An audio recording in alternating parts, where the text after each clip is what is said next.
আসসালামু আলাইকুম। যাদের ডেস্টিনেশন পর্তুগাল তারা চাইলে এখনই ফাইল প্রসেস করতে পারেন। প্রয়োজনীয় কিছু শর্ত সাপেক্ষে পর্তুগালে আপনারা এখনই ফাইল প্রসেস করতে পারেন। সর্বোচ্চ 4 থেকে 5 মাসের মধ্যে ভিসার কার্যক্রম কমপ্লিট হবে। তবে এখানে কিছু শর্ত রয়েছে।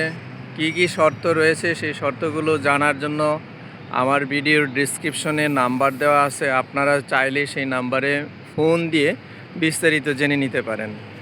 তো বিভিন্ন ক্যাটাগরির কাজ রয়েছে, সেই কাজগুলোর মধ্যে যেই কাজে দ্রুতগতিতে ভিসা হবে সেটাই আমি চেষ্টা করব।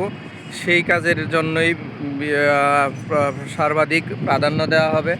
তো অনেকের লক্ষ্য হচ্ছে পর্তুগাল। সেই লক্ষ্য যদি পূরণ করতে চান তাহলে আমার মনে হয় এখনই উপযুক্ত সময়। এই উপযুক্ত সময়ে আপনারা চাইলে কিন্তু যেতে পারবেন। আর এতটুকু বলতে পারি, বর্তমানে পর্তুগালের ভিসা রেশিও যথেষ্ট ভালো। তাছাড়াও ইউরোপের অন্যান্য কান্ট্রির দেশ রয়েছে, সেই দেশগুলোর সম্বন্ধে বিস্তারিত ভিডিওতে দেওয়া থাকবে। প্রতিটা ভিডিওই দেওয়া হবে। আমার চ্যানেলের সাথেই থাকবেন বা আমার সাথেই থাকবেন। এই ছিল মূলত আজকের পর্তুগাল সম্বন্ধে সামান্য কিছু ধারণা। যারা শুধুমাত্র পর্তুগাল যাইতেই আগ্রহী তারাই যোগাযোগ করবেন। আসসালামু আলাইকুম।